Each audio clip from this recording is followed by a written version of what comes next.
আমাদের চট্টগ্রামে জমদির ফলায় চলতেছে না? কি চলতেছে? কারবালার উৎসব চলতেছে। কারবালার উৎসব দেখেন না, ঘটনাটা হইল মারমান্তিক, আর আয়োজনটা কিসের? উৎসবের মতো। ওখানে গেলে মনোভাবনা কারবালার মতো গিয়েছিল। আর আমি সবসময় একটা কথা বলি, এই মাজারপন্থী আমার এদেরকে, চট্টগ্রামের ভাই বন্ধুদেরকে, মাজারপন্থীদেরকে, ওই ভাই বন্ধু বলতেছি, অন্তত হেদায়েতের কিছু আশা করা উচিত, আর একটা করি না আপনারা। হ্যাঁ, কারবালার 10 দিন ব্যাপী মাহফিল করে তারা, আর কারবালা চলে আমাদের উপরে। লালখা বাজারে কি চলে? কারবালা চলে। আর জমিদের ফলে কি চলে? কারবালার অনুষ্ঠান চলে। কি সুন্দর! এগুলো ওদেরকে বলেন। আর ওখানে গিয়ে সব আমাদের বিরুদ্ধে কথাবার্তা বলে এরা, জঙ্গি জঙ্গি জঙ্গি। প্রশাসনের লোকদের বলে না, এদের কেন ওইটা ঢেলে দেয় এরা, ওই যে ওখানে লালখা বাজারকে দেখা দেয়, আসল কারবালারা দেখা দেয় জঙ্গিবাদ হিসেবে। আর ওখানে অনুষ্ঠান দিচ্ছে কারবালা নাম দিয়ে। হিজবুত তৌহিদের আমার ভাই এখানে আছে, আমি নাম ইয়ে করতে চাই না এখন, বেচারা মুসিবতে আছে, তার আত্মীয় স্বজন সবাই হিজবুত তৌহিদে চলে গেছে। হিজবুত তৌহিদ, হিজবুত তাহরির না, হিজবুত তৌহিদ। এখন সবাইকে নিয়ে আসছে। আমি ওই দিন নফল এতাকাবে ছিলাম, ওর মেয়ে, ওনার আত্মীয় স্বজন সবাইকে নিয়ে আসছে। আমি বললাম, তো আমাকে ওরা বলতেছে যে হুজুর এরা তৌহিদের কথা বলে, সংগ্রামের কথা বলে, খেলাফত কায়েমের কথা বলে। আমি বললাম যে আবার খেলাফত যারা আফগানিস্তানে তালেবান কায়েম করছে, ওইটা তো আবার বাঁশ মারে আবার। তো এটা হচ্ছে হিজবুত তৌহিদ। তো সত্য মিথ্যা বুঝতে কিন্তু মানুষের ব্যাগ পেতে হবে না এখন, যারা শিক্ষিত প্রজন্ম।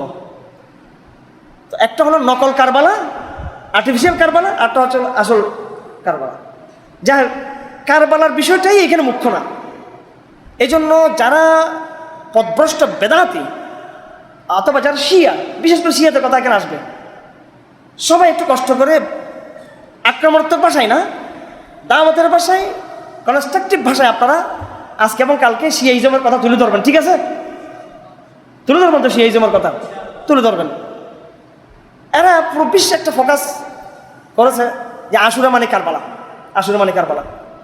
আপনারা যেহেতু আলহামদুলিল্লাহ বিশুদ্ধবাদী, তৌহিদপন্থী চেতনার অধিকারী এবং আমাদের নিজস্ব অডিয়েন্স, আপনাদেরকে এই বিষয়ে আর বেশি কথা বলার দরকার নেই যে কারবালার সাথে এটার সূত্রবদ্ধতা নাই।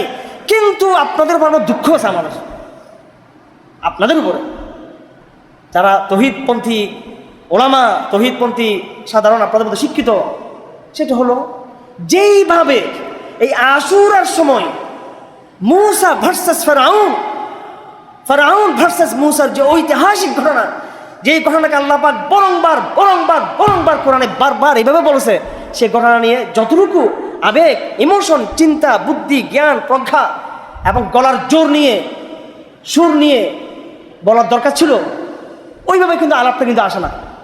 বরং আমরা বলি যে আশুরার দিন বেহেশতের ঘটনা, নূহ আলাইহিস সালাম, সব নবীদের বড় বড় ঘটনা করছে কি আশুরার দিন একাকার করে ফেলি আমরা।